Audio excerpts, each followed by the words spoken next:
निकाल के ही जला दो ताकि उसकी हड्डियां तक जल जाए। सही कह रही हो दीदी, अभी जला। क्यों कर रहे हो तुम लोग मेरे साथ ऐसा? क्यों कर रहे?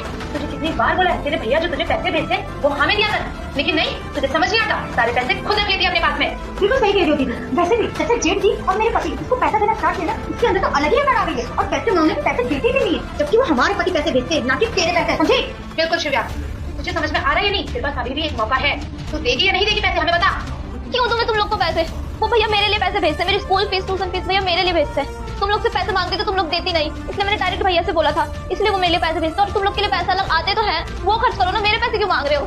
शिव्या, मुझे नहीं लगता कि ये सुधरेगी। एक काम करो, ये दोनों हाथ जला दो, जब जाके इसे अकल आएगी। सही कह रही हो दीदी। मुझे क्या कर रहे हो? दिक्कत तो ठीक तो है ना? अरे जैसा आप समझ रहे थे कोई बात नहीं है। वो क्या है ना, ये छोटी सी ना गलती कर दी थी, तो बस सिखा रहे थे कि गलती नहीं करनी चाहिए। गलती कर रहे थे, इसको टॉर्चर कर रहे थे। ये क्या है? इसका हाथ इतना लाल।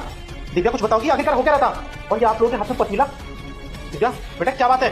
अरे शिव्या ने बताया ना, वो बस कुछ गलती हो गई थी तो मैं समझा रही थी। जैसा आप समझ रहे वैसा कुछ भी नहीं है। हाँ, जो मेरे भैया पैसे भेजते थे ना, वो लोग ये मेरे से मांग रहे थे। वो मेरे पढ़ाई के लिए अलग से पैसे भेजते और इनके लिए अलग, पर ये लोग मेरे से वो पैसे भी मांग रहे थे। मैंने देने के लिए मना कर दिया, इसीलिए लोग मेरे साथ ऐसा करते थे। दिव्या क्या बोल रही थी? पागल हो गई है क्या? अच्छा, तो सारा मामला पैसों का है। अरे मैं तुम लोगों को पैसे इसलिए देने आ जाता हूँ क्योंकि इसके भाई को ना टाइम पे छुट्टी नहीं मिल पाती है, ठीक है? क्योंकि वो बड़े पोस्ट पे है और मैं छोटे पोस्ट पे हूँ, तो मुझे टाइम टू टाइम छुट्टी मिल जाती है।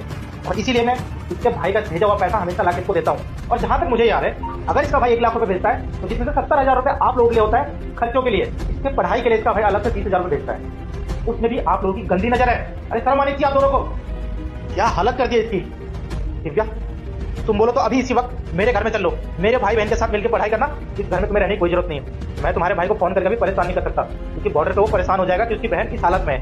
1 मिनट, आप कौन होते हो हमारे घरेलू मामले में बोलने वाले? सबसे पहले तो आप निकलिए हमारे घर से, समझे? आप कोई नहीं होते हमें बताने वाले हमें क्या करना चाहिए और क्या नहीं करना चाहिए। और वैसे भी हमारी नजर, हम इसके साथ जो मर्जी वो करें। अच्छा, मैं बोलने वाला कौन होता हूँ? इतने सालों से, पिछले 2-3 सालों से आके जब मैं तुम दोनों को पैसे हाथ में देता हूँ, तब तो एक बार भी नहीं पूछा कि कौन होता बोलने वाला। आज जब मेरी बहन तकलीफ में है और मैं अपनी बहन को ले जाने की बात कर रहा हूँ, तो पूछ रहे हो मैं कौन होता हूँ? दिव्या इस घर में ना 1 मिनट और तुम मत रहो। और तुम्हारे कपड़े, मैं तुम्हें नए कपड़े दिलवा दूंगा।